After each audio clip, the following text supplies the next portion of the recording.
নমস্কার শ্রোতা বন্ধুরা, আপনাদের সকলকে স্বাগত জানাই গল্পের আসরে। কিছুদিন আগে গল্পের আসরে আসা সত্যান্বেষী ও অজিতেশ বক্সির রহস্য রোমাঞ্চ গল্পে আমরা আপনাদের থেকে প্রচুর ভালোবাসা ও খুব ভালো রেসপন্স পেয়েছি। তাই আমরা আজ আবার নিয়ে হাজির হয়েছি অজিতেশ বক্সির একটি নতুন রহস্য গল্প। লেখক সুকান্ত দাসের কলমে সত্যান্বেষী ও শিয়রে সমন। আর প্রতি সপ্তাহে এইরকম দারুণ দারুণ সব গল্প শুনতে হলে কি করতে হবে মনে আছে তো? শুধুমাত্র চ্যানেলটি সাবস্ক্রাইব করে পাশে থাকতে হবে। তাহলে আর বেশি কথা না বলে শুরু করা যাক আমাদের আজকের নিবেদন।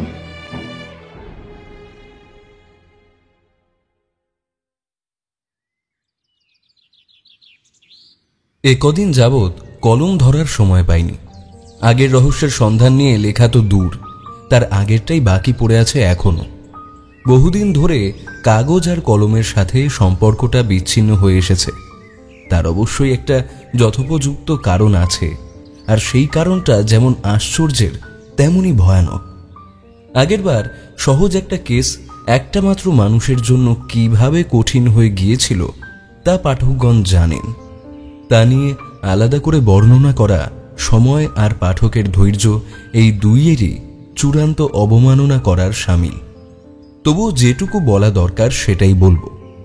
আগের কেসের পুরস্কার অথবা প্রাপ্য স্বরূপ আমাদের তার দুদিন পরেই যাওয়া হয়েছিল ভিক্টোরিয়া ঘুরতে। পাথরও কথা বলে এই কথাটা অনেক আগেই শুনেছিলাম, তবে যতবারই ভিক্টোরিয়ায় ঘুরতে এসেছি ততবারই সেই কথাটা মনে হয়েছে। এমনিতে আমি ব্রিটিশ আনুগত্য কিংবা তাদের শাসনের পক্ষপাতী কখনোই ছিলাম না। তবুও এই কিছু কিছু ক্ষেত্রে তারা যে সমস্ত নিদর্শন রেখে গেছে আমাদের দেশে তা সত্যিই অতুলনীয় আর অবিশ্বাস্য সুন্দর। তবে এ কথা অজিতেশকে বললে সে তেলে বেগুনে জ্বলে উঠে বলবে, যত সব বোগাস চিন্তা ভাবনা। আরে আমাদের দেশের প্রতিভা তো মাথা তুলে দাঁড়াতেই পারে না। সবকিছুর মাঝে তোমরা যেভাবে রাজনীতি ঢুকিয়ে দাও, মনে হয় এদেশে ওটা ছাড়া আর কিচ্ছু নেই। তাই এ নিয়ে তাকে কিছু না বলে সৌন্দর্য আহরণ করলাম প্রাণপণে। ভিক্টোরিয়ার পাশের লেকের ধারে বসে যখন অতুল কীর্তি এই সাদা রঙের মর্মর স্থাপত্য দেখি, যেন মনে হয় ইংল্যান্ডের কোনো এক প্রাসাদের কাছে এসে পড়েছি। এক্ষুনি হল্ট শব্দে লাইন দিয়ে দাঁড়িয়ে যাবে সবাই, আর তাদের মাঝখান দিয়ে ঘোড়ার গাড়িতে শব্দ তুলে যাবেন স্বয়ং মহারানী ভিক্টোরিয়া। ইন্দ্র, এই ইন্দ্র। অজিতেশের ডাকে আমার ঘোর কাটে। দেখি সবুজ ঘাসের বাগানে বসে আছি আমি।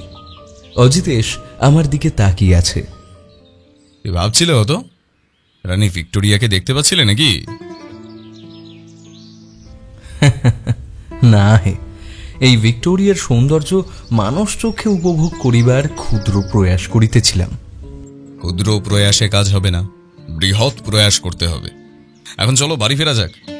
আমি উঠে দাঁড়াতেই সে আমায় বলল, এখনই বাড়ি ফিরবে নাকি আর একটু শহরটা ঘুরেই না হয়? অজিতেশ এভাবে শহর ঘোরার কথা বলেনি। আমার অবাক হবারই কথা, কিন্তু আমার কেমন যেন শরীরটা খুব খারাপ করতে শুরু করলো। আমি বললাম, অজিতেশ আর নয়, বাড়ি ফিরে চলো, শরীরটা আজ আর ভালো লাগছে না। অজিতেশ উত্তেজিত হয়ে বলল, সে কি? ওই দেখি দেখি। তারপর আমার গলার কাছটায় হাত দিয়ে বলল, সামান্য গরম শরীর, একটা কাজ করো, যাওয়ার সময় একবার ডাক্তারের কাছ থেকে ঘুরে নেওয়া যাক। আরে আরে করো কি, সামান্য শরীরটা গরম হয়েছে, এই এত ভেবো না। অজিতেশ কি যেন ভাবল, তারপর বলল, ইন্দ্র চলো, যাওয়াটা দরকার। অজিতেশ কোনো কথাই শুনল না আমার, প্রায় জোর করে আমায় নিয়ে গেল ডাক্তারের কাছে। এই হলো আমার ভূমিকা। তারপর থেকে আমি বিছানায় আজ 4 দিন হলো। মাঝে মাঝে প্রবলভাবে শরীর কাঁপিয়ে জ্বর আসে, কিন্তু বেশিক্ষণ থাকে না, ছেড়ে যায়। ওষুধ পথ্য অজিতেশই দেখছে সব, তবে আমার অবস্থা কাহিল। তবে এর মাঝে আরেকটা নতুন ঘটনা ঘটেছে, সে কথাই এখানে বলা যাক, যদিও পুরোটাই অজিতেশের মুখে শোনা। আসল কথাটা হলো এরকম, আমার অসুস্থতার সাথে সাথেই অজিতেশের হাতে একটা নতুন কেস এসেছে। যেদিন আমরা ভিক্টোরিয়া থেকে ফিরলাম তার পরদিনই আমাদের বাড়িতে এলেন একজন ভদ্রলোক। আমি নিজের চোখে কিছুই দেখিনি, সবটাই অজিতেশের বর্ণনা। ভদ্রলোকের উচ্চতা প্রায় 5.5 ফুটের মতো, পায়ে চামড়ার জুতো, পরনে অতি সাধারণ পাঞ্জাবি আর ধুতি, চোখে চশমা যার মোটা কাচ দূরের জিনিস সুদৃশ্য করতে সাহায্য করে, গালে একটা ছোট কাটা দাগ আছে, মাথার চুল এক পাশে ঠেলে আঁচড়ানো, যার প্রায় বেশিরভাগই পাকা, তার একটা দাঁত সোনা দিয়ে বাঁধানো। ঘরে ঢোকার আগে তিনি খোলা দরজায় একবার নক করেন, তারপর বাইরেই জুতো খুলে আসতে যাচ্ছিলেন। অজিতেশ বাধা দেওয়ায় জুতো পরেই আসেন ভিতরে। তবে অজিতেশের মনে হচ্ছিল তার হাতে একটা লাঠি থাকা দরকার ছিল। এরপরেও অজিতেশ আরও অনেক বর্ণনা দিয়েছিল, যা শুনতে শুনতে আমি অবাক হয়ে যাচ্ছিলাম। সামান্য সময়ে এতটা পর্যবেক্ষণ শুধু অজিতেশের পক্ষেই সম্ভব। এবার আসল কথাটা বলি। ভদ্রলোকের নাম মাধব অধিকারী, বাঙালি। তার আদি নিবাস পূর্ববঙ্গে, সেখান থেকে কাজের সূত্রে এখানে আসা। তারপর লোহা লক্করের ব্যবসায় বিস্তর মুনাফা করে নিয়ে এখন এখানেই থেকে গেছেন। তার এক ছেলে আছে, তার নাম সনাতন, তাছাড়া স্ত্রী আর আছে এক বিধবা বোন। মাসখানেক আগে ব্যবসায় তার একটা বড় ক্ষতি হয়। কোনো একজনের সাথে শেয়ারে অন্য একটা ব্যবসা করছিলেন। সে ব্যবসায় ক্ষতির কারণ হিসেবে সেই শেয়ারের মালিককেই দায়ী মনে করলেও শক্ত কোনো প্রমাণ ছাড়া তার বিরুদ্ধে মামলা করাও অসম্ভব ব্যাপার। তাই তিনি সে পথে হাঁটেননি, বরং তার সাথে ভালোভাবে কথা বলে একটা মীমাংসার দিকে আসতে চান। এ অবস্থায় হঠাৎ করেই তার মনে হতে থাকে কেউ বা কারা যেন তার উপর নজর রাখছে। তিনি বাড়ি থেকে কারখানায় যাওয়ার পথে কিংবা বাড়িতেও মাঝে মাঝে তার মনে হয়েছে এই ব্যাপারটা। এবার তিনি পুলিশকে সমস্তটা জানিয়ে সাহায্য চাইতেই পারতেন, কিন্তু তাতে তার মনে হয়েছে ব্যাপারটা আরও বেশি জটিল হয়ে যাবে। তাই এই বিষয়ে তিনি অজিতেশের পরামর্শ করতে এসেছেন। অজিতেশের হাতে এই মুহূর্তে কোনো কেস ছিল না, একমাত্র সেই মূর্তিগুলো নিয়ে পরীক্ষা নিরীক্ষা করা ছাড়া। কিন্তু একজন লোকের সামান্য মনে হয়েছে যে কেউ তার উপর নজর রাখছে, তা নিয়ে নাড়াচাড়া করতে সে রাজি নয় মোটেই। অন্তত এটা আমার ভাবনা ছিল। কিন্তু অজিতেশ যখন বলল, কেসটা নেওয়া দরকার ছিল ইন্দ্র, কেসটা নিলে হয়তো ভদ্রলোককে এভাবে সমস্যায় পড়তে হতো না। আমি বিছানায় উঠে বসেছিলাম। এই কয়েকদিনে আমার শরীর কিছুটা সুস্থ। ডাক্তারের মতে জলের জন্য পেটের কোনো সমস্যা হয়েছে, তাই এই জ্বর। আমি বললাম, সমস্যাটা কি? অজিতেশ আমার দিকে তাকিয়ে বলল, ভদ্রলোক ভূতের ভয় পাচ্ছেন। এতদিন তার মনে হচ্ছিল তাকে কি অনুসরণ করছে, এখন সেটা এতটাই বাড়াবাড়ি হয়ে গেছে যে রাত্রে ঘুমোতে অবধি পারছেন না তিনি। ঘুমলেই মনে হচ্ছে কেউ যেন মাথার কাছে জানালায় দাঁড়িয়ে তাকে দেখছে। জানালা বন্ধ করে ঘুমোলেই তো হয়, আর তাছাড়া ঘরটা বদলে নিয়ে দেখা যেতে পারে তো। সব চেষ্টাই করেছেন তিনি। আসলে ওনার বাড়ির সবকটা শোবার ঘরই দোতলায়, আর সেখানে প্রতি ঘরের বিছানার মাথার দিকে আছে একটা জানালা। বাড়িটা নাকি ওনার বাবার আমলে তৈরি, যদিও তৈরি করেছিলেন তিনি, তবে বাবার কথায়। এবার বাবা অনেকদিন আগেই পরলোক গমন করেছেন আর রেখে গেছেন এই অদ্ভুতভাবে তৈরি বাড়িটা। তুমি গেছিলে সে বাড়িতে? কেসটা নেব না করে ওই অদ্ভুত ব্যাপার আমাকে একটু নাড়া দিয়েছিল, তাই গিয়েছিলাম ওখানে। অজিতেশ বাড়ির বর্ণনা দেওয়া শুরু করে। এবার আমি চুপ করে শুনতে থাকি। বাড়ির সামনে বড় প্রশস্ত জায়গা, দুপাশে বাগান, মাঝে চলার রাস্তা। 3 তলা বাড়ির উপরের তলায় ঠাকুর ঘর, নিচে রান্নাঘর আর বসার ঘর। খাবার জন্য ঢুকেই বড় খোলা জায়গা। দোতলায় টানা লম্বা 4টে ঘর। একটায় থাকেন মাধব অধিকারী, একটায় তার স্ত্রী, অন্য দুটোয় ছেলে আর বিধবা বোন। কাজের লোক 2 জন বাড়িতেই থাকে নিচের একটা ঘরে। বাড়ির পিছনে একটা ঝিল মতো আছে। বড় দরজা দিয়ে ঢুকেই লম্বা সিঁড়ি এক পাশ দিয়ে ঢুকে গেছে ওপরের দিকে। দোতলার অন্য পাশ দিয়ে সিঁড়ি গেছে 3 তলায়। দোতলার ঘরে বসেই কথা বলছিল অজিতেশ। এই সমস্যাটা ঠিক কতদিন ধরে হচ্ছে বলে আপনার মনে হচ্ছে? প্রায় মাসখানেক বা তার থেকে একটু বেশি। রাত্রে ভয়টা ঠিক কেমন হচ্ছে যদি একটু খুলে বলেন। প্রথম যেদিন আপনার বাড়ি গেলাম তারপর দিন থেকেই এমনটা হচ্ছে। রাত্রে রোজকার মতো খাওয়া দাওয়া সেরে শুতে এসেছি। আমার অভ্যাস আছে রোজ খাওয়া দাওয়ার পর একবার ছাদে গিয়ে একটু হেঁটে বেড়ানো। সেদিন সেরকমই ছাদে গিয়েছিলাম। তখন কিন্তু তেমন কিছুই দেখতে পাইনি। ছাদ থেকে নেমে এসে নিজের ঘরে গিয়ে শুয়ে পড়লাম। ঘুমটা আসছে এমন সময় মনে হলো ঘরের খোলা জানলা দিয়ে কে যেন আমার দিকে তাকিয়ে দেখছে। কথাটা শুনতে অদ্ভুত মনে হতে পারে, কিন্তু আসলেই তা সত্যিই বলে আমার মনে হচ্ছিল, যেন আমি তাকালেই দেখতে পাবো তাকে। এতটা বলে থামলেন মাধব অধিকারী। আপনি নিশ্চিত যে কেউ আপনার জানালার বাইরে দাঁড়িয়েছিল? আপনার জানালা কিন্তু বাড়ির দোতলায়, একমাত্র কর্নিশ বেয়ে যদি কেউ উপরে আসে তাহলেই কিন্তু তার পক্ষে এই জানালায় দাঁড়ানো সম্ভব। তাহলে তাকে বাড়ির দারোয়ান তো দেখবেই। আমি নিশ্চিত অজিতেশ বাবু। আমি জানি না কিভাবে সম্ভব হলো এটা। আমি নিজে দারোয়ানের সাথে কথা বলেছি, ভয় দেখিয়েছি, কিন্তু সে কাউকেই দেখেনি। অনেক বছরের দারোয়ান, অকারণে মিথ্যে সে বলবে না। তাহলে আপনি বলতে চাইছেন আপনি যা ভেবেছেন না সত্যি? আচ্ছা, একবার আপনার স্ত্রীর সাথে কথা বলা যেতে পারে? দুঃখিত অজিতেশ বাবু, ওরা কেউই এখন বাড়িতে নেই। শহরের বাইরে গেছে একটা নিমন্ত্রণ রক্ষা করতে। আপনি অন্য একদিন এলে তাদের সাথে দেখা হবে।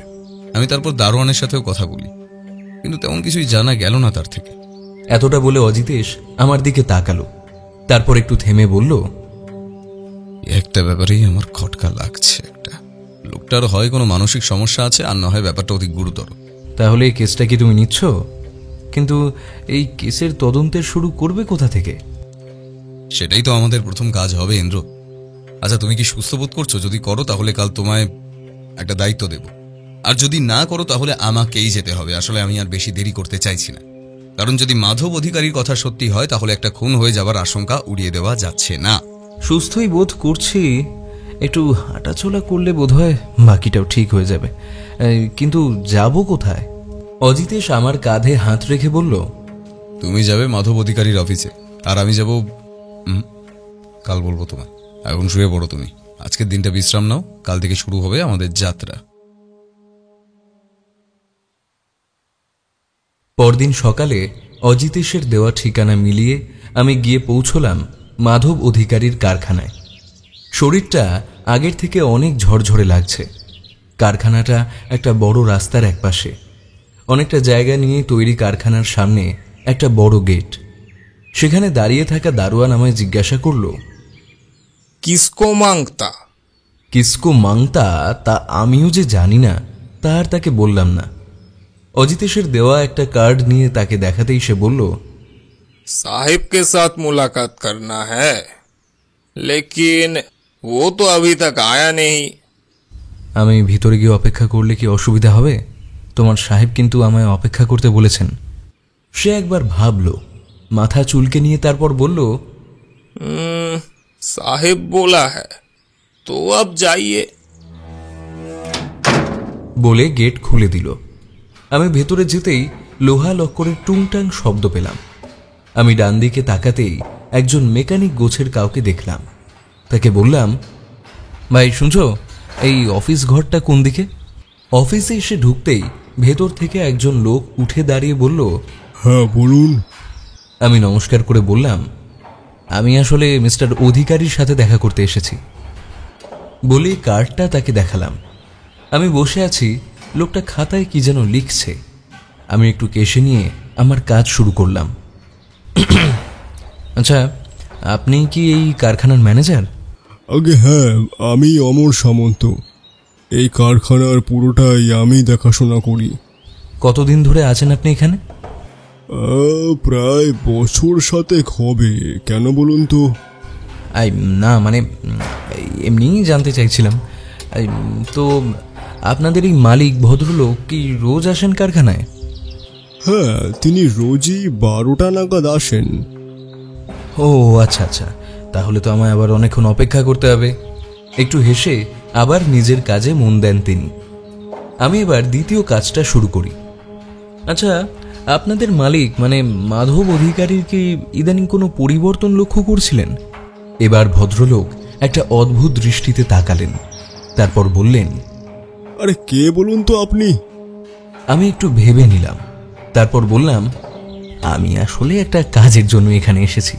মাধব অধিকারী বলেছিলেন আসতে, তাই আসলে শুনেছিলাম ওনার নাকি ইদানিং মাথার কোনো সমস্যা হয়েছে, তাই জানতে চাইলাম। এবার ম্যানেজার ভদ্রলোক যেন একবার স্বতন্ত্র হয়ে চারদিকে দেখে নিলেন, তারপর বললেন, আপনি ঠিকই বলেছেন। ইদানিং ওনার মনে হচ্ছে কারা যেন ওনাকে ফলো করছে বারবার, কিন্তু মাথা খারাপ বা অন্য কোনো সমস্যা কিন্তু দেখা যায়নি আর। আমি বুঝলাম আমার ঠিক করে রাখা রাস্তাতেই চলছে গাড়ি, তাই বললাম, আগে কি কোনোদিন এমন কোনো সমস্যা দেখেছিলেন? একদমই না, বরং ওনার মাথা ভীষণ পরিষ্কার। অনেক কাজ যা আমার করতে অনেক সময় লাগে তা তিনি তাড়াতাড়ি করে ফেলতে পারতেন।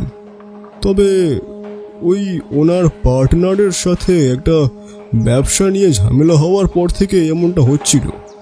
আমি বুঝলাম আমার আর কিছু জানার নেই, তাই বললাম, এই পার্টনারের কথা আপনি জানেন কিছু? এবার সে আমায় হতাশ করল, সে সেই পার্টনারের নাম জানে না। আমি একবার ঘড়ি দেখে নিয়ে বলি, আমি একটু বাইরে থেকে ঘুরে আসি। হ্যাঁ। তিনি নিজের কাজে মন দিতেই আমি বাইরে বেরিয়ে আসি। তারপরে একই কায়দায় বাইরের দুজন মেকানিকের সাথে কথা বলি। তারাও সবাই এক কথায় জানায় মাধব অধিকারীর মাথায় কোনো গন্ডগোল ছিল বলে তাদের জানা নেই, তবে কানাঘুষো তারা শুনেছে সেই ফলো করার ব্যাপারটা। আমি বাড়ি ফিরে এসে দেখি অজিতেশ তখনও আসেনি। আমি স্নান সেরে অপেক্ষা করতে করতে কখন যে ঘুমিয়ে পড়েছি তা আমার মনে নেই। যখন ঘুমটা ভাঙল দেখি বিকেল হয়ে এসেছে। উঠে বসার ঘরে গিয়ে দেখি অজিতেশ তার চেয়ারের ওপর বসে খুব মন দিয়ে একটা পুরনো খবরের কাগজ দেখছে। আমি বললাম, এই আমায় ডাকলে না কেন? ও, তুমি উঠে পড়েছো? আসলে তোমার শরীরের কথাটা ভেবেই আর ডাকলাম না। আরে শরীরের কথা ছাড়ো, সব ঠিক আছে। এই তুমি কোথায় বেরিয়েছিলে বলো তো? মাধব অধিকারী সেই পার্টনারের সাথে একবার দেখা করতে গেছিলাম, কিন্তু লাভ খুব একটা হলো না। আর তোমার কথা বলো। কারখানার ম্যানেজার আর কর্মচারীরা সবাই বলল মাধব অধিকারীর মাথার কোনো সমস্যা নেই, তবে ওই ফলো করার ব্যাপারটা সবাই প্রায় জানে। আচ্ছা, তাহলে মাধববাবুর মাথার কোনো গন্ডগোল নেই বলছো? তুমি কার সাথে দেখা করতে গেছিলে? মাধববাবুর সন্দেহ তার বিজনেস পার্টনার অলোকেশ চান্দিয়ালি এসবের পেছনে আছে, তাই তার সাথে একটু কথা বলতে হলো। জানতে পারলে কিছু? জানতে পারলাম ইন্দ্র, কিন্তু যা জানতে পারলাম তাতে কেসটা আরো ঘোরালো হয়ে গেল। আমার সন্দেহ ছিল এই অলোকেশ চান্দিয়ালি মাধববাবুর পিছনে লোক লাগিয়েছেন, কিন্তু তার কথা শুনে মনে হলো তৃতীয় কেউ আছে এই কেসে। হেয়ালি করো না অজিতেশ, আমায় সবটা খুলে বলো। একটু সময় দাও, আগে আমি ভালোভাবে ব্যাপারটা বুঝিনি, তারপর না হয় তোমায় বলবো। আমি বুঝলাম অজিতেশ কোনো বিষয় নিয়ে গভীরভাবে ভাবছে। তার ওই হাওয়ায় কথা ছুড়ে দেওয়া চিন্তার ভাব স্পষ্ট ফুটে ওঠা কপালের ভাঁজে এসবই জানান দিয়ে যায় কেসটা সত্যিই সহজ নয়। আমি আর কি করি, অকারণে বসে না থেকে আমিও চোখ বুজে ভাবতে লাগলাম সবকিছুই। একজন বড়লোক ব্যবসায়ীর সদ্য একটা ব্যবসায় কিছুটা ক্ষতি হয়েছে, অথচ সে আইনানুগ কোনো ব্যবস্থা নিতে চাইছে না। তারপর থেকেই তার মনে হচ্ছে কেউ বা কারা যেন তাকে ফলো করছে। সেটা এতটাই তীব্র মাত্রায় যে রাত্রে ঘুমের ঘোরেও তার মনে হচ্ছে তাকে যেন কেউ দেখছে, অথচ তার মাথার কোনো সমস্যা নেই, অন্য সব কাজ তার স্বাভাবিক।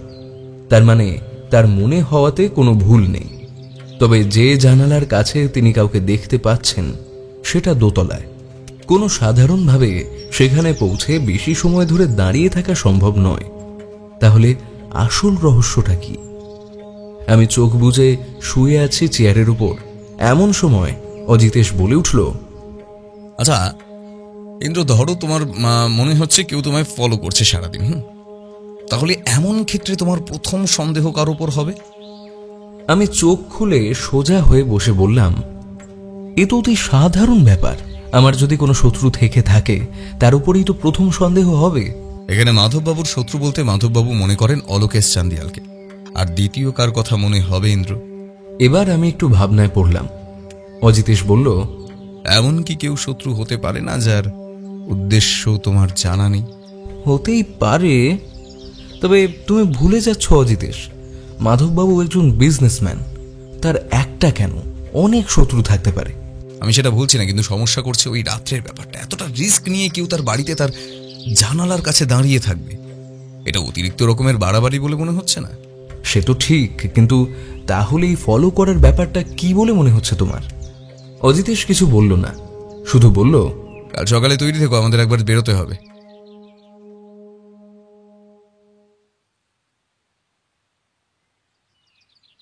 পরদিন সকালে অজিতেশের ডাকে ঘুম ভাঙল। আমি মুখ ধুয়ে এসে বসতেই অজিতেশ বলল, তাড়াতাড়ি তৈরি হো নাও, বেরোতে হবে।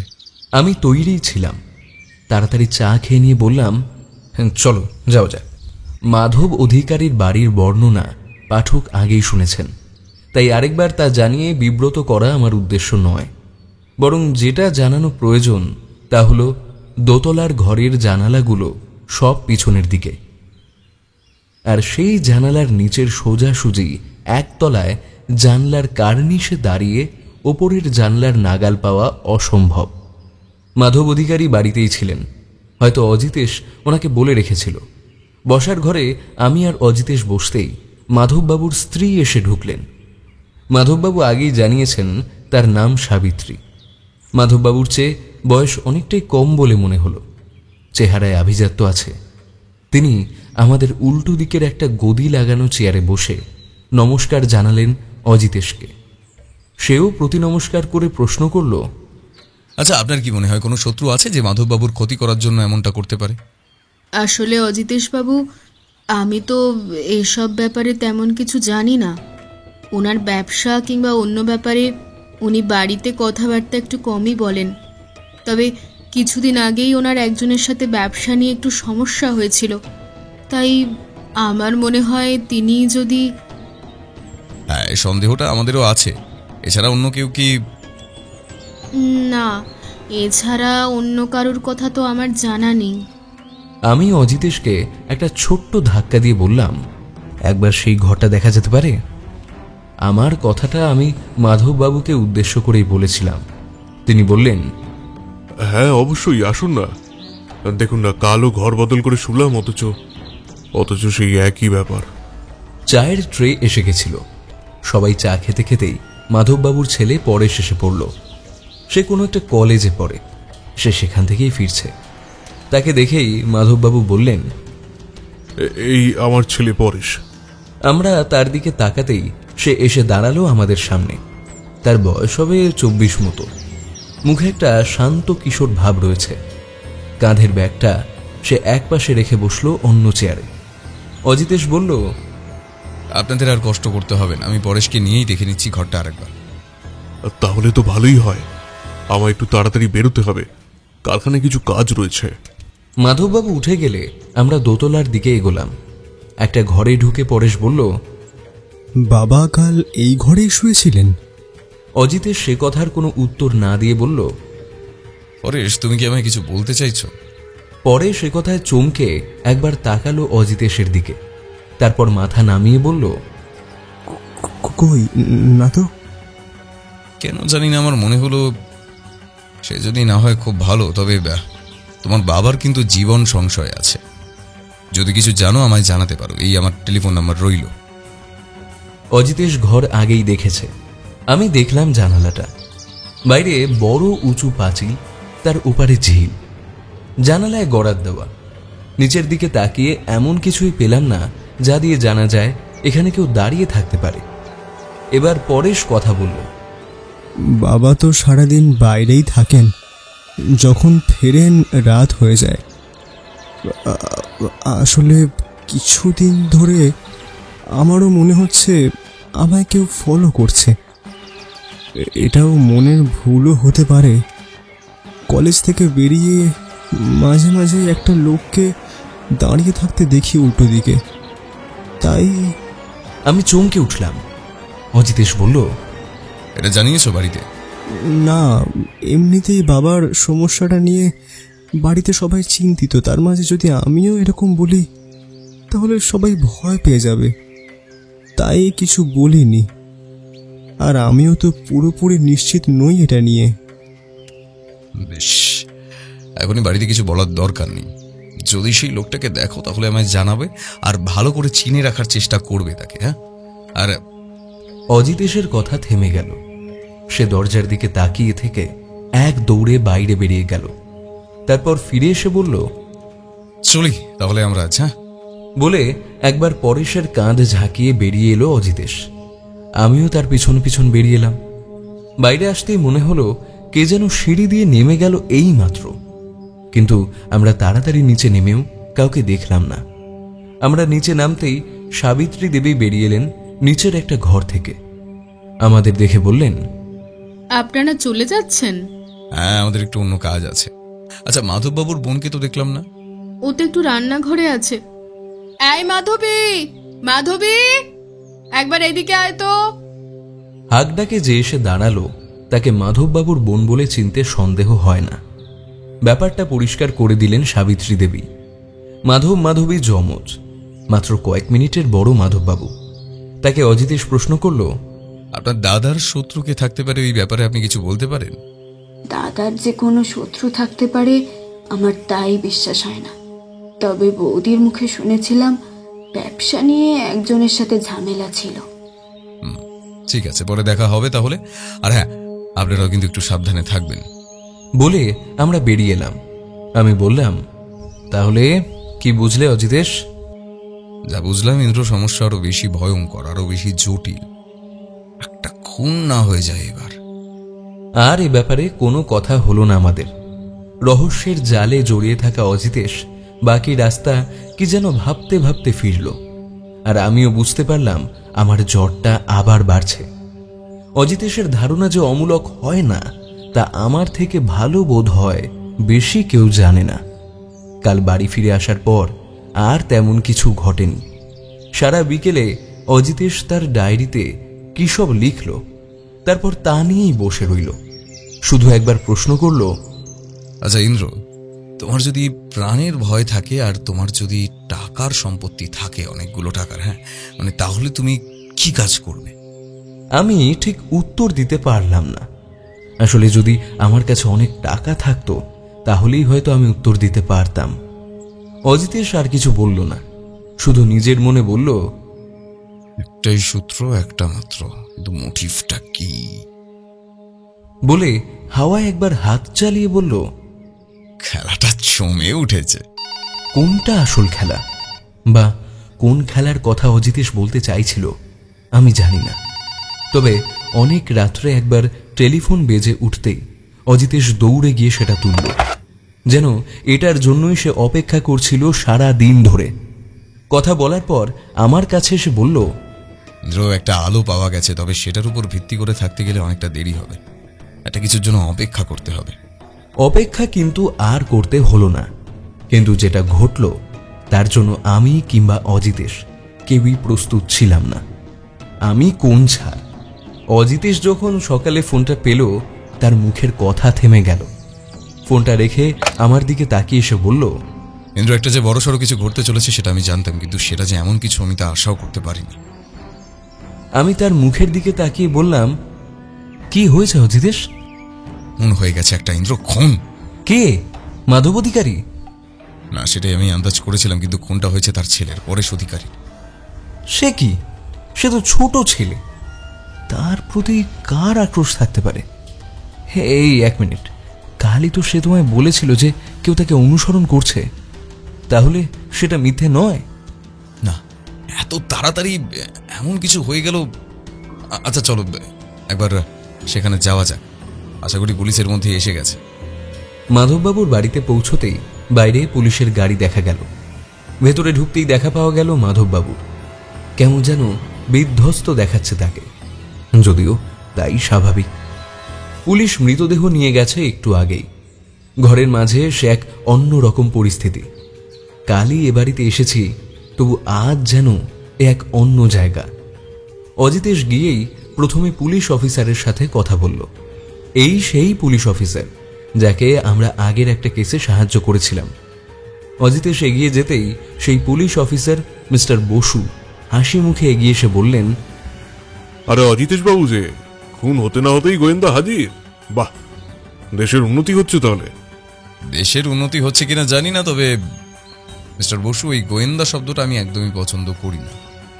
আমি সত্য অন্বেষণ করি মাত্র, তাই আমায় সত্যান্বেষী বলতে পারেন। আর এই কেসটাই আমি আগে থেকেই রয়েছি, তাই।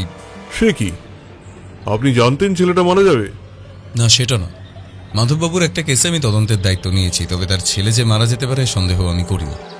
আচ্ছা, মৃতদেহ কোথায় ছিল? মৃতদেহ ছিল ওর ঘরের বিছানায়। কোনটা যতদূর সম্ভব রাত্রেই হয়েছে। বাড়ির লোক সকালে ব্যাপারটা জানতে পারে, তারপরেই পুলিশে খবর দেয়। এ সময় মাধববাবু এগিয়ে এলো অজিতেশের দিকে। কান্না নেই তার চোখে, বরং মুখটা অতিরিক্ত শক্ত হয়ে আছে। তিনি ধরা গলায় বললেন, অজিতেশ বাবু, কি হয়ে গেল? এটা কেন হলো বলুন তো?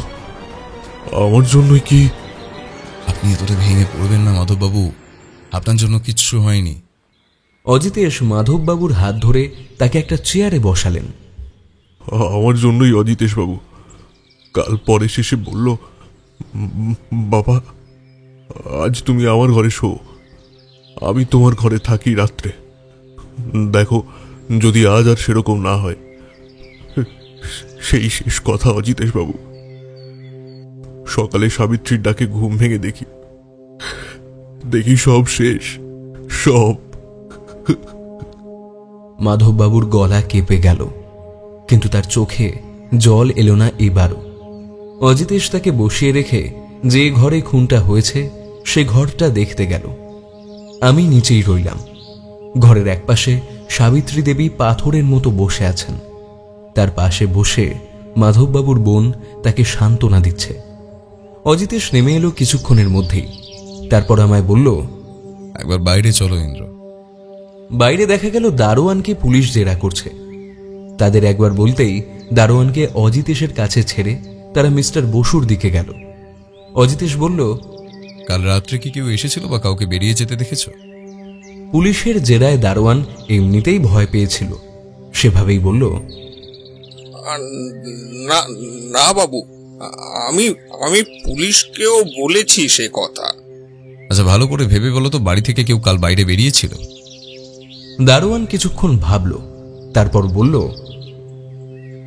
বাবু সকালেই বেরিয়েছিল, তারপর দুপুরে গিন্নিমা আর হ্যাঁ বিকেলে দিদিমণি বেরিয়েছিল। অজিতে শুধু বলে ফিরে এলো। আমি বললাম, অজিতেশ কি বুঝলে? খুনি বাইরের কেউ হলে সে ভেতরে এলো কি করে? অলোকেশ চান্দিয়ালের কোনো লোক যদি মাধববাবুকে ভয় দেখাতেই যদি। অজিতে শুধু একবার জানালার দিকে তাকালো, তারপর বলল, চলো ইন্দ্র, একটা কাজ করতে হবে। মিস্টার বসু আর মাধববাবুর সাথে একবার কথা বলে অজিতেশ রাস্তায় নামতেই আমি জানতে চাইলাম, এবার কোথায় অজিতেশ? তুমি বাড়ি ফিরে যাও ভাইয়া, আমায় একবার বেরোতে হবে। তবে তোমার একটা ছোট্ট কাজ দেবো, করতে পারবে? আরে একবার বলেই দেখো না। অজিতেশ যে কাজটা করতে বলল তা কিন্তু আদৌ ছোট ছিল না। আমি আর অজিতেশ যখন একসাথে হলাম তখন প্রায় সন্ধে হয়ে এসেছে। নিজের চেয়ারের উপর গা এলিয়ে দিয়ে অজিতেশ বলল, তাহলে ব্যাপারটা এতদূর পর্যন্ত বিস্তৃত। আমি শুধু ভেবে যাচ্ছি অলোকেশ চান্দিয়াল লোক লাগিয়ে এইসব করাচ্ছে। আচ্ছা, তুমি কোথায় গিয়েছিলে? প্রথমে মাধব অধিকারীর কারখানা, তারপর সেখান থেকে থানায়, মাঝে পরেশের কলেজের কাছে আরো একবার যেতে হলো। এবার শুধু একবার মাধববাবুর ডাক্তারের সাথে দেখা করতে হবে। আবার ডাক্তার কেন? এই তুমি কি ভাবছো বলো তো? অলোকেশ চান্দিয়াল যদি এসব না করায় তাহলে আসল খুনি কে? সেটা জানার জন্যই তো আমাদের একবার ডাক্তারের কাছে যেতে হবে। ডাক্তারের নাম কি? ডক্টর এস দত্ত, মানে শাশ্বত দত্ত। ডাক্তারের ঠিকানাটা অজিতেশ কখন জোগাড় করেছিল তা আমার জানা নেই। আসলে রহস্য ঘনিয়ে উঠলে অজিতেশ অনেক কিছুই আমার থেকে এড়িয়ে যায় তা আমি জানি। ওর ভাবনা আর আমার ভাবনা যে সবসময় মেলে না তা বলাটা অত্যুক্তি করা হবে। সে যাই হোক, পরদিন সকালে আমরা গিয়ে পৌঁছলাম ডক্টর শাশ্বত দত্তের চেম্বারে। বাইরে একটা সাদা ফলকে তার নাম লেখা, ডক্টর শাশ্বত দত্ত, MBBS, কলকাতা। বাইরে বসতেই একজন এসে দাঁড়ালো, একজন বয়স 24-এর মহিলা। আমাদের দিকে হাসি মুখে তাকিয়ে বলল, আপনাদের কি কোনো অ্যাপয়েন্টমেন্ট আছে? অজিতেশও ততটাই হাসি এনে বলল, আপনি গিয়ে বলুন আমরা মাধব অধিকারীর বাড়ি থেকে আসছি, কথা হয়েছে আমাদের টেলিফোনে। মহিলা চলে যেতেই আমি প্রশ্ন করলাম, ডাক্তারের কাছে কেন অজিতেশ? এই কেসে ডাক্তার কোথা থেকে এলো? একজন সাধারণ মানুষকে অন্য মানুষেরা সাধারণ বলে ভাবলেও একমাত্র ডাক্তারই জানবেন কোনটা সত্যি আর কোনটা মিথ্যে। ডক্টর দত্ত হলেন মাধববাবুর ফ্যামিলি ফিজিশিয়ান। আশা করি এবারে তুমি বুঝতে পারছো এখানে আমরা কেন এসেছি। আমি বুঝলাম, তবুও প্রশ্ন করলাম, তুমি কাকে সন্দেহ করছো বলো তো? সন্দেহের তালিকায় সবাই আছে ভাইয়া। মাধববাবু, তার স্ত্রী, বোন এবং পরেশও ছিল, কিন্তু এখন আর সে নেই। পরেশ কেন? সে তো এখন অনেক ছোট। সম্পত্তি ইন্দ্র, সম্পত্তি। এই সম্পত্তি মানুষকে এই যে কি কি করাতে পারে। তার কথা শেষ হলো না, সেই মহিলা এসে বললেন, চলুন, আপনাদের ভেতরে ডাকছে। আমরা উঠে পড়লাম। ডাক্তারের চেহারার বর্ণনা এই রকম: গায়ের রং ফর্সা, চোখে বাধ্যতামূলকভাবে একটা চশমা। আসলে ডাক্তার চশমা ছাড়া ঠিক মানায় না বলে আমার মতামত। গালে অসংখ্য ছোট ছোট বাদামি কালো গুটি মতো, গোঁফদাড়ি কামানো, সাদা রঙের পোশাক। আমরা ঢুকতেই তিনি বললেন, বসুন। অজিতেশ বসে নমস্কার করে বলল, আমি আপনাকে টেলিফোন করেছিলাম। মাধববাবুর ব্যাপারে একটু জানার ছিল আমার। বলুন, কি জানতে চান? আর আপনার পরিচয়? আমি সত্যান্বেষী, মানে সত্য অন্বেষণ করাই আমার কাজ। I mean, you want to say আপনি ডিটেকটিভ? না, আসলে ডিটেকটিভ শব্দটা আমার একদম পছন্দ নয়, তাই সত্যান্বেষী। ওয়েল, বলুন তাহলে আমি কি সাহায্য করতে পারি? মাধববাবুর ছেলের মৃত্যুর খবরটা শুনেছেন তো নিশ্চয়ই? অফকোর্স, আমি ওদের ফ্যামিলি ডাক্তার। আর তাছাড়া মাধবের সাথে আমার প্রায় বন্ধুর মতো সম্পর্ক। Very sad news. একটা বাচ্চা ছেলে এভাবে। তিনি থামলেন, তারপর সরু চোখে তাকিয়ে বললেন, আপনি কি তাহলে সেই কেসের ইনভেস্টিগেশনই? কিছুটা তাই, তবে আমার মাধববাবুর ব্যাপারেই জানার ছিল, আর তা আপনি ছাড়া কেউ ভালো করে বলতে পারবে না। ওয়েল, বলুন, I will try my best. মাধববাবুর কোনো মানসিক সমস্যা ছিল? একটু ভেবে বললেন ডাক্তার, অফকোর্স নট। সেরকম কিছু তো আমার মনে হয়নি কখনোই। কেন বলুন তো? না, মানে সাধারণ পাগলামি কিংবা ওই ধরনের সমস্যা নয়, যেমন ধরুন ভুল দেখা, মানে হ্যালুসিনেশন বা অকারণ ভয় পাওয়া। ডক্টর দত্ত মাথা উঁচু করে ভাবতে লাগলেন, তারপর বললেন, হ্যাঁ, একটা ব্যাপার ছিল। মানে ওর ছোটবেলায় কোনো একটা ট্রমা থেকে ব্যাপারটা হয়েছিল, যেন কেউ ওকে সবসময় দেখছে, এমন একটা সমস্যা ছিল। তবে তা অনেক আগে। একটা অ্যাংজাইটির ওষুধ ওর চলতো, সেটা নিলে আর কোনো সমস্যা হতো না। আমি অবাক হয়ে অজিতেশের দিকে তাকালাম। অজিতেশ কিন্তু টেবিলের দিকে তাকিয়ে আছে। সেভাবে তাকিয়ে থেকেই বলল, আপনাকে যদি বলা হয় এমন কোনো ওষুধ দিতে যাতে আপনি মাধববাবুর সেই আগের সমস্যাটাই আবার ফিরিয়ে আনতে পারবেন, তাহলে আপনি কি করবেন? এসব কি বলছেন আপনি? আমি এমন করতে যাব কেন? টাকার জন্য ডাক্তার, টাকার জন্যে। বলে টেবিলের ওপর একটা চাপড় মেরে অজিতেশ বলল, টাকার জন্য মাধববাবুকে ভুল ওষুধ দিয়েছেন যাতে সে আবার আগের মতো মানসিক সমস্যায় পড়ে। এবার ডাক্তার চেয়ার ছেড়ে উঠে দাঁড়ালেন, তারপর বললেন, হাউ ডিয়ার ইউ! আপনি আমার চেম্বারে দাঁড়িয়ে আমাকেই মিথ্যে দোষারোপ করছেন। আমি আপনাকে পুলিশে দেব। অজিতেশ শান্ত কিন্তু ঠান্ডা গলায় বলল, একটা খুন হয়েছে ডাক্তার। আপনি যদি সব সত্যি বলেন তাহলে হয়তো আমি আপনাকে বাঁচাতে পারি, নইলে কিন্তু বিপদ। ডাক্তার দত্ত এবার চেয়ারে বসলেন, সামনে রাখা গ্লাস থেকে জল ঢেলে খেয়ে বললেন, আমি কিচ্ছু করিনি, বিশ্বাস করুন। আমায় করতে বলা হয়েছিল। বলুন।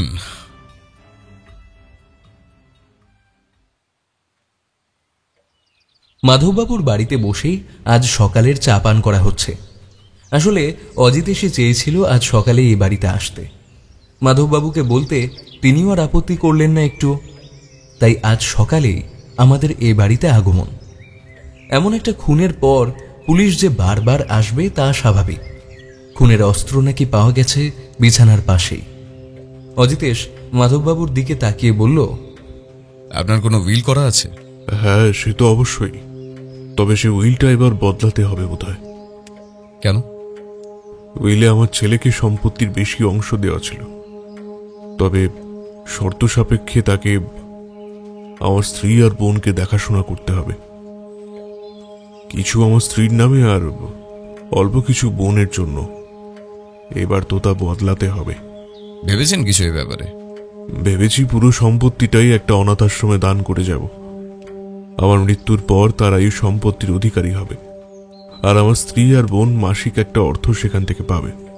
বাহ, খুব ভালো কথা। আসলে আপনার ছেলের ঘোমটার পর আমার মনে হচ্ছে আপনারও প্রাণ সংশয় আছে, তাই আমি দুপক্ষের কথা শুনতে শুনতে অবাক হয়ে যাচ্ছিলাম।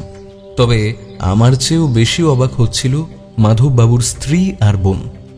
একসময় মাধববাবুর স্ত্রী বললেন, না না, এখন এসব কিছু করার কোনো দরকার নেই। আগে ছেলেটার কাজকর্ম সব মিটুক, তারপরে সব করো। বলে ডুকরে কেঁদে উঠলেন। তাকে সান্ত্বনা দিতে দিতে মাধববাবুর বোন বললেন, দাদা, এ সময় এসব কথা থাক না, পরে হবে খুন। পরে হলে অনেক দেরি হয়ে যাবে, যে কালই আপনি এর ব্যবস্থা করুন। আমরা আজ উঠি মাধববাবু, সাবধানে থাকবেন। আমি অজিতেশকে নিয়ে উঠে একবার সেই ঘরে গেলাম যেখানে খুনটা হয়েছে।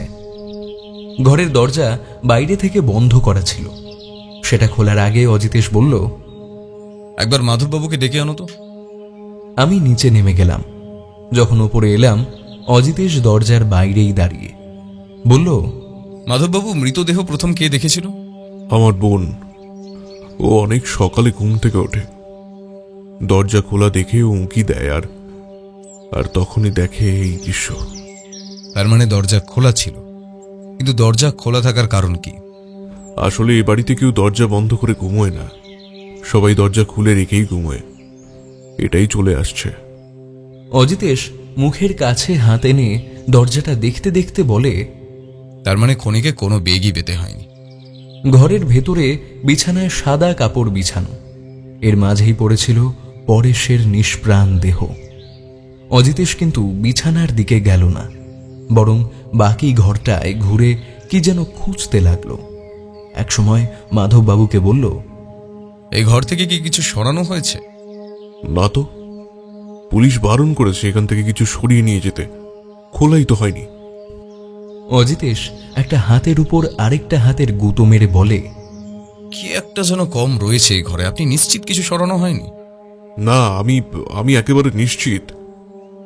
আচ্ছা, যেদিন পরেশ খুন হলো সেদিন কি আপনি রাত্রে ভয় পেয়েছিলেন? মানে ওই যে আপনার মনে হয় যে কেউ জানালার কাছে দাঁড়িয়ে আছে অমন? মাধববাবু যেন ভীষণ চমকে গেছেন, এমনভাবে বললেন, আরে আরে তাই তো, সেদিন রাত্রের পর থেকে ওই ব্যাপারটা একদম কমে গেছে। অজিতেশ একটা অদ্ভুতভাবে হাসল, শব্দ না করেই। অজিতেশ আর কিছু বলে না, চিন্তিত মুখে বাইরে বেরিয়ে আসে। তারপর বলে, যত তাড়াতাড়ি সম্ভব উইলটা বদলেন। এই উইল বদলানোর জন্য এত তাড়াহুড়োর কি আছে আমি বুঝলাম না। বাইরে বেরিয়ে অজিতেশকে প্রশ্ন করলে সে শুধু হাসল। তারপর বলল, ভাইয়া, তোমার শরীর সম্পূর্ণ সুস্থ তো? হ্যাঁ, কেন বলো তো? কারণ আজ দুপুর পর্যন্ত হয়তো আমাদের ফেরা হবে না। কিন্তু কেন? আমরা কোথায় যাচ্ছি? আমরা কোথাও যাচ্ছি না ভাই, আমরা অপেক্ষা করব একজনের জন্য। বলে অজিতেশ তার সেই এক পেশে হাসিটা হাসল। আমার বুকের ভেতরটা ধক করে উঠল। এই হাসিটা অজিতেশ তখনই হাসে যখন কোনো কেসের সমাধান সে করে ফেলেছে। আমি একবার ভাবলাম তাকে জিজ্ঞাসা করি, কিন্তু তার যে কোনো ফল হবে না তা অজিতেশের মুখ দেখেই বোঝা যাচ্ছে। প্রায় দুপুরের মাঝামাঝি পর্যন্ত আমরা অপেক্ষা করলাম মাধববাবুর বাড়ির বাইরে এবং ছোট্ট দোকান ঘরের কাছে। এটা চায়ের দোকান, শুধু তো আর বসে থাকা যায় না, তাই আমরা পরপর 4 কাপ করে চা খেলাম। পঞ্চম কাপের জন্য বলবো কিনা ভাবছি, এমন সময় অজিতেশ বলল, চলে এসো ভাইয়া। আমি চায়ের দোকানের টাকা মিটিয়ে কোনো রকমে দৌড়ে অজিতেশের পিছু নিলাম। দুপুরে শহরের রাস্তা মানুষে ভরা। আমি প্রথমে বুঝতেই পারলাম না আমরা ঠিক কাকে অনুসরণ করছি, কিন্তু যখন অজিতেশ একটা রিক্সা ডেকে তাকে সামনের রিক্সাটাকে ফলো করতে বলল, তখন সেদিকে তাকিয়ে দেখি সামনের রিক্সায় বসে এক মহিলা। কিছুক্ষণের মধ্যেই সেই মহিলা এক জায়গায় এসে রিক্সা থেকে নামলো। অজিতেশ বলল, আমাদের একটু সামনে নামাও তো। আমরা নামতে নামতে সেই মহিলা একটা কারখানার মতো জায়গায় এসে দাঁড়িয়েছে, আর আমি অবাক হয়ে দেখলাম এটা মাধববাবুর সেই কারখানা। আমরা দূর থেকেই দেখলাম সেই মহিলা গেটের বাইরে দাঁড়িয়ে দারোয়ানকে কি যেন বলতেই সে ভিতরে চলে গেল, আর মহিলা একবার এদিকে তাকালেন, আমরা তাড়াতাড়ি ভিড়ের মধ্যে মিশে গেলাম, কিন্তু তার মুখ ততক্ষণে আমি দেখেছি। কাপড়ের আঁচল দিয়ে মুখ অর্ধেক ঢাকা। আমি রুদ্ধশ্বাসে বললাম, অজিতেশ, এ তো। অজিতেশ আমার দিকে কটমট করে তাকাতেই আমি থেমে গেলাম। এবার গেটের ওপারে যে এসে দাঁড়ালো তাকে আমি চিনি না, কিন্তু তাকে দেখেই অজিতেশ আস্তে আস্তে বলল, চেনো একে? আমি মাথা নাড়ালাম। অজিতেশ বলল, এ হলো কুখ্যাত চোর মদনলাল, যদিও তা তার ছদ্মনাম। আরও কিছুক্ষণ কথা বলে মহিলা এদিক ওদিক তাকিয়ে রাস্তা ধরে এগিয়ে একটা রিক্সা নিল। এবার অজিতেশ বলল, চলো ইন্দ্রমোহন রায়, এবার ফেরা যাক। আজ রাত্রে আবার আমাদের নৈশ অভিযানে নামতে হবে।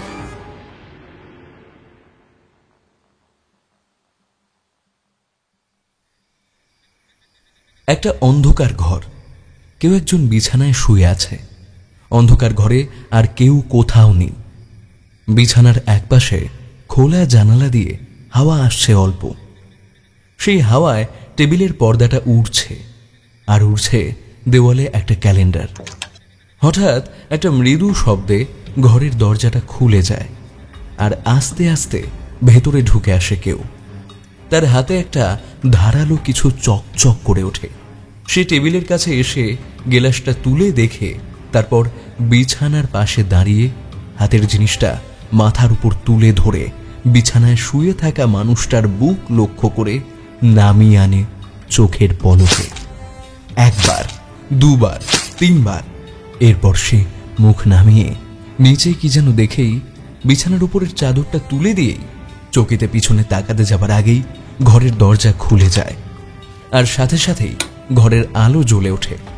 আর হাতের জিনিসটা শক্ত করে ধরে এসে দেখে দরজায় দাঁড়িয়ে মাধববাবু, আর ঘরের একপাশে দাঁড়িয়ে অজিতেশ। আপনার খেলা শেষ মাধবী দেবী, এবার ওই কাজটি করবেন না। অজিতেশ বাবু, সাবধান! হাতের খোলা ছুরিটা উঁচিয়ে ধরে একটা চিৎকার করে অজিতেশের দিকে ছুটে যায় মাধবী দেবী। অজিতেশ প্রথম আক্রমণটা সামলে সরে গেলেও দ্বিতীয়বারে তার হাত ছুঁয়ে যায় ছুরিটা। অজিতেশ তার হাতের একটা ধাক্কায় হাত থেকে ছুরিটা ফেলে দেয়। এর মধ্যেই সিঁড়িতে শব্দ, আর ইন্দ্রর সাথে মিস্টার বসু, দুজন কনস্টেবল আর দুজন মহিলা কনস্টেবল। তারা এসে মাধবী দেবীকে জাপটে ধরে বাইরে নিয়ে যায়। মিস্টার বসু বলেন, অজিতেশ বাবু, আপনি ফার্স্ট এড নিয়ে নিন, আমি ওনাকে নিয়ে যাচ্ছি, কাল খোঁজ নেব। যাবার সময় একবার মাধবী দেবী চিৎকার করে বলতে থাকেন, ছাড়বো না, কাউকে ছাড়বো না আমি। সবাই মিলে বসার ঘরে এসে বসে। মাধববাবু মাথায় হাত দিয়ে বসে আছেন, তার স্ত্রী পাশে। আমি অজিতেশের হাতে ফার্স্ট এড লাগাচ্ছি। সামান্য আঘাত, তবে রক্ত বেরোচ্ছে। মাধববাবুর স্ত্রী বলেন, কিন্তু ও এমন কেন করলো? ওর কি চাহিদা ছিল?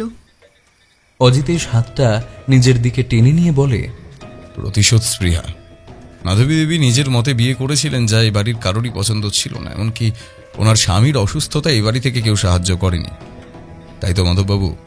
হ্যাঁ, তাই। একটা নিচু জাতের ছেলেকে বিয়ে করেছিল। বাবা মানেননি, আমি বা মানব কি করে? কিন্তু কিন্তু পরেশ্বর কি ক্ষতি করেছিল? পরেশ নয়, লক্ষ্য ছিলেন আপনি। মনে আছে সেদিন আপনারা ঘর বদল করেছিলেন, তাই আপনাকে মারতে গিয়ে ভুল করে ওর খুন হয়ে যায়। কিন্তু কেন? শুধুই প্রতিশোধ? আপনার সমস্ত সম্পত্তির জন্য ওরা পরিকল্পনা করছিল। আপনার তো জানা উচিত, মাধবী দেবীর ছেলে চুরির দায়ে জেল খাটছিল। হ্যাঁ, ও আমায় বলেছিল ওকে ছাড়ানোর কথা, কিন্তু একটা চোরকে আমি ছাড়াবো না তা বলেই দিয়েছিল। সে রাগ আর ক্ষোভ জমছিল ওদের মনে। মা আর ছেলে মিলেই পরিকল্পনা করছিল আপনাকে সরিয়ে দেবার। এর মাঝেই অলোকেশ চান্দিয়ালের সাথে আপনার ঝামেলা ওদের কাছে একটা সুযোগ এনে দেয়। আপনার হয়তো মনে নেই, ছোটবেলায় আপনার একটা সমস্যা ছিল, একটা ভয়, যেন কেউ আপনাকে ফলো করছে সবসময়। সেটা মাধবী দেবী জানতেন। এই কাজে তাকে সাহায্য করেন আপনারই বন্ধু ও ফ্যামিলি ডাক্তার। সে আপনার বোনকে চিনত ও জানত। হয়তো তার সাথে হওয়া ভুলের জন্যই তাকে সাহায্য করে। পরে ভেবেছিল আপনার মাথা খারাপ হয়ে গেলে সবটা গুছিয়ে নিতে সুবিধা হবে আর কি। কিন্তু এর মাঝে আমি এসে পড়ি। ওরা ভয় পেয়ে যায়। মাধবী দেবীর ছেলে এবার পরেশকে ফলো করতে শুরু করে। হয়তো অপহরণ করবেই ভেবেছিল, কিন্তু যেদিন আমায় পরেশ সে কথা বলছিল সেদিনই বাইরে থাকে তা শুনে নেয় মাধবী দেবী। তারপর সেদিন রাত্রে পরেশ আমায় জানায় সেই লোকটার মুখটা অনেকটা আপনার মতো। এখানেই আমি গুলিয়ে ফেলি। ভাবতে থাকি আপনার অন্য কোনো সন্তানের কথা, কিন্তু এর মাঝেই পরেশের খুন হয়, আর আপনি সেদিন তার ঘরেই শুয়েছিলেন। কাল ওই ঘরে ঢুকে কি যেন একটা নেই মনে হয়েছিল। পরে মনে হলো যে ওই গেলাসের কথা, ওদের ঘুমের ওষুধ ছিল, তাই পরেশ কোনো বাধা দিতে পারেনি। আসলে আপনি হলে আপনিও পারতেন না। মাধববাবুর স্ত্রী এবার বললেন, আপনার মাধবীর ওপর সন্দেহ হলো কেন? যখন জানলাম ওনারা যমজ, আর সেই পরেশকে ফলো করার লোকটি পরেশবাবুর কারখানায় কাজ করলেও তার সাথে একজন মহিলা দেখা করতে আসে, তাই তো মাধববাবুকে বলে উইলের কথাটা বললাম, যাতে ওরা খুব তাড়াতাড়ি কিছু করে। আর আমি জানতাম আজই ওরা দেখা করবে। সব দেখলেও হাতে নাতে ধরার জন্য ইন্দ্রকে পুলিশের কাছে পাঠিয়ে আমি অপেক্ষা করলাম ওই ঘরে। বাকিটা তো সবার সামনে। মাধববাবু মাথা তুলে বললেন, আমি অন্ধ হয়েছিলাম ও কারণ রাগে। আমি যদি সব মেনে নিতাম তাহলে আমার ছেলেটা আজ।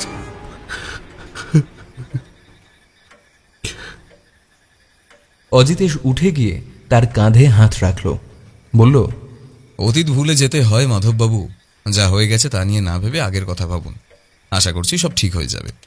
বাড়ি ফিরে অজিতেশ চেয়ারে গা এলিয়ে বলল, উফ, আজ একটা দিন গেল ভায়া, একটুর জন্য বেঁচে গেছি। নারী চরিত্র বড়ই অদ্ভুত ভায়া। কেউ খুন করতেও হাত কাঁপে না, আর কেউ সামান্য আঘাত দেখেই কুপঘাত হয়ে যায়। মাধববাবু কিন্তু এর মাঝেও একদিন এসেছিলেন। জানালেন মাধবী দেবী ও তার ছেলে দুজনেই এখন শ্রী ঘরে, আর যাবার সময় একটা সাদা খাম দিয়ে গেলেন, যা খুব একটা পাতলা কিংবা হালকা ছিল না। তিনি চলে যেতেই আমি বললাম, আচ্ছা অজিতেশ, মাধববাবুর জানালায় কাউকে দেখাটা কি তাহলে মিথ্যে ছিল? মিথ্যে নয়, একটা রোগ যাতে বারবার মনে হয় কেউ তাকে দেখছে, অথচ কিছুটা সত্যিও ছিল ওর মধ্যে। তাহলে শিয়র থেকে সমন সরিয়ে জীবন দেবার এই পুরস্কার। অজিতেশ আর আমি দুজনেই হেসে উঠলাম।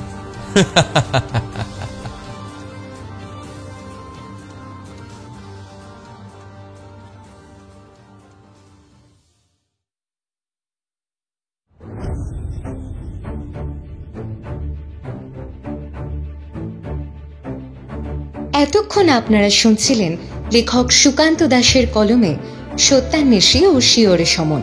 তাহলে কেমন লাগলো আমাদের আজকের নিবেদন? কমেন্টে কিন্তু জানাতে ভুলবেন না। আর প্রতি সপ্তাহে দারুণ দারুণ সব গল্প শুনতে চ্যানেলটি সাবস্ক্রাইব করে পাশে থাকতে ভুলবেন না। অসংখ্য ধন্যবাদ।